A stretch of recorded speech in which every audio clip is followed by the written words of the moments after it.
This is the Archangel 2210 here to give you another DVD review of Wolverine and the X-Men. Now, I have to say, this was a fantastic series. My only complaint is that it was cut short, and I would really like for this to come back. If Family Guy could come back 2-3 times, I think there's a chance for this to still come back. I'll talk about that for like a brief minute. My theory is that it was just that the whole thing that when Disney bought Marvel, that may have been a little friction with this, because this cartoon was actually on a Nickelodeon channel.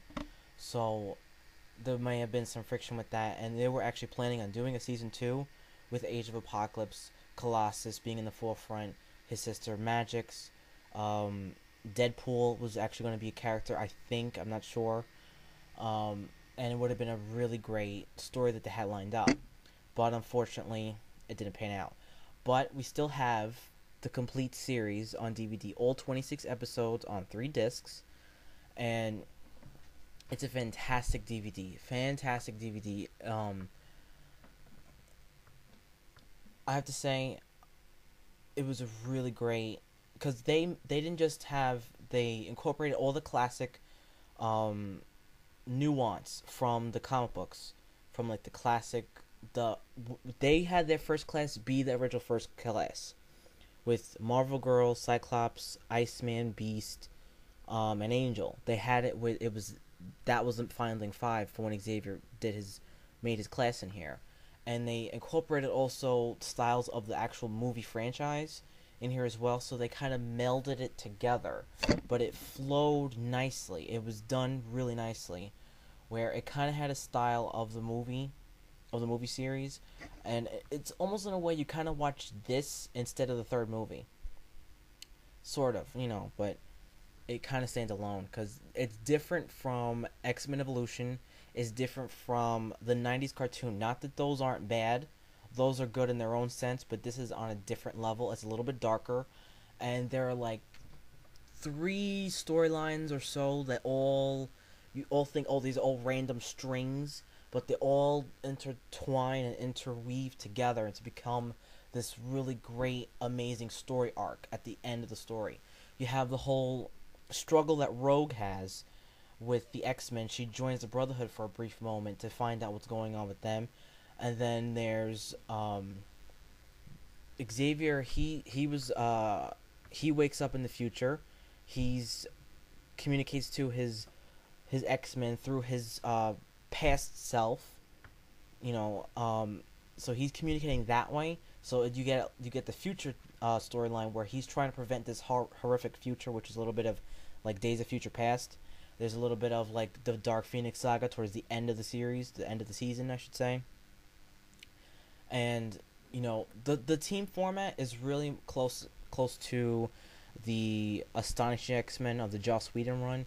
It's not completely to a T but it does have that tone, that vibe that it had when Joss Whedon did it. It's not as it's not exactly. There are some characters that were in the Joss Whedon run, like Tildy, who is this tiny petite little girl who created like this mutant huge mammoth armor around her that could kill anything, and that character was in there. I think the professor with the glasses that was trying to create a cure was in there as well. So there was little nidbits of Joss Whedon's take on the Astonishing X-Men, and with not just the costume design, but and the actual team. I have to say, I really like this interpretation of Cyclops. I'm gonna talk about Cyclops for a minute. I really liked him. I always kind of liked Cyclops, but he was always kind of the straight lace, let's go get him team type of guy. He was always kind of, not boring. He was always kind of bland.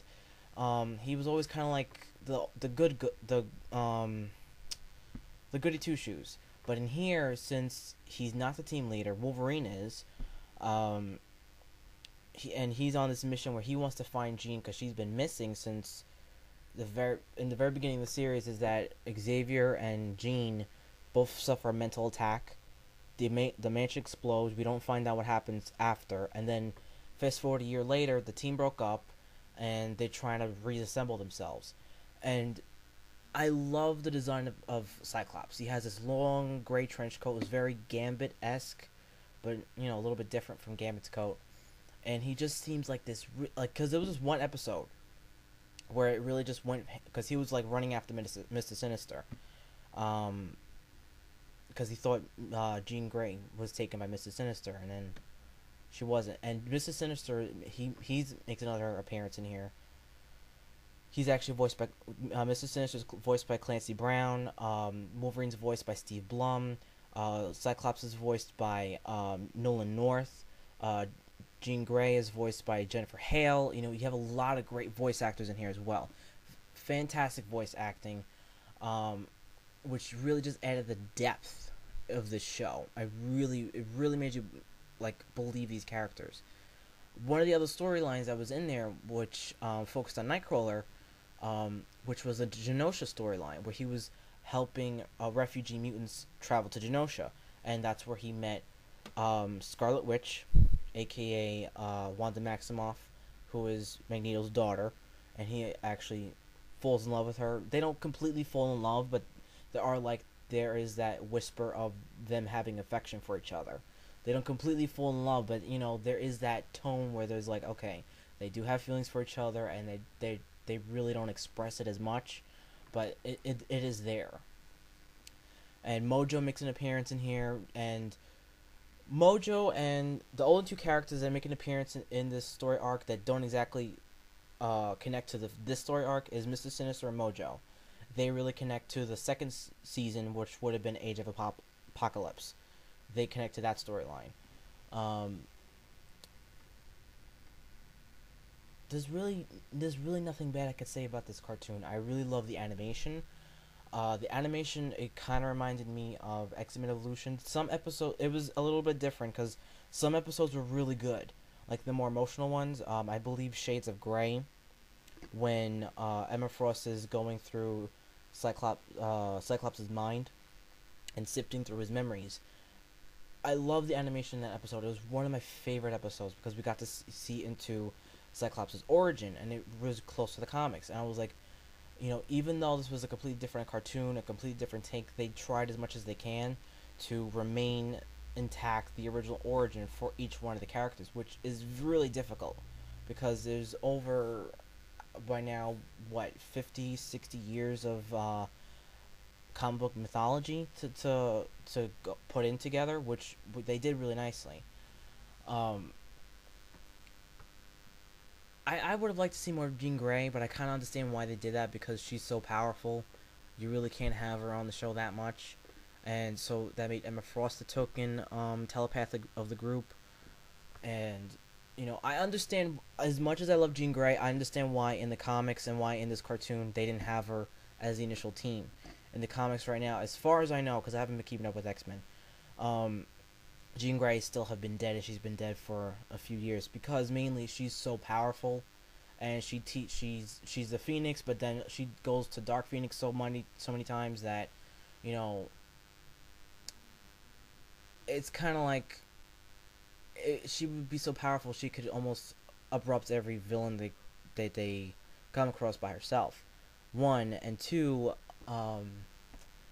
it's probably a little more fun to play with that whole thing of Emma Frost and Cyclops together, which it was actually, Emma Frost kind of grew on me in this cartoon. I actually kind of grew to like her. I actually liked this entire cast. I liked the animation, and a great thing, because I really like special features, and I was waiting for this to come on DVD where it was the entire series all together, because they were selling it 3 episodes at a time, and I was like, I don't want to buy it like that. I want to buy it all together. And when I got this, I immediately was stoked because there are 26 episodes, mind you. They are 29 auto commentaries. 29. So there's actually 2 sets of commentaries for 3 episodes, which is the series premiere, which is a 3-parter. So that I thought was phenomenal. It's like, usually some cartoons, whenever it comes to special features, they don't go the extra mile of having commentary for every single episode. They do like maybe 2, 3 key episodes, and that's it.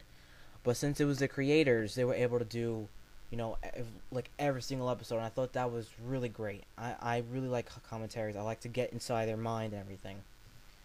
But I really loved all the storylines that they put together. They had Days of Future Past. They had the Dark Phoenix Saga, which they did a little bit differently.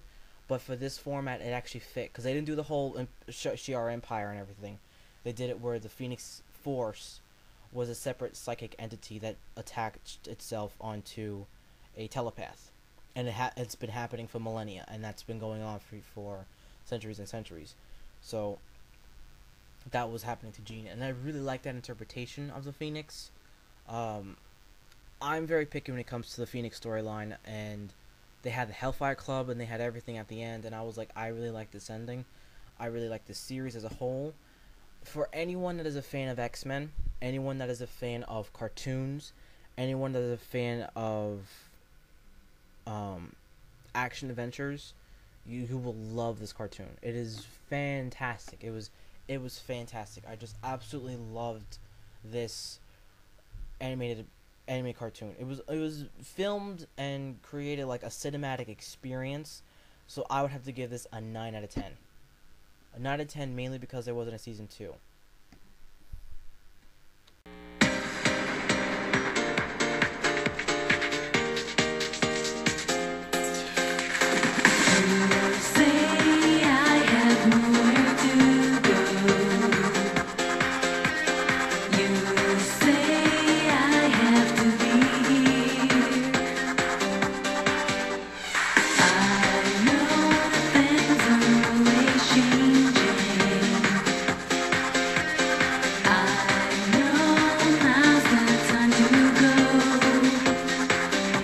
Say you want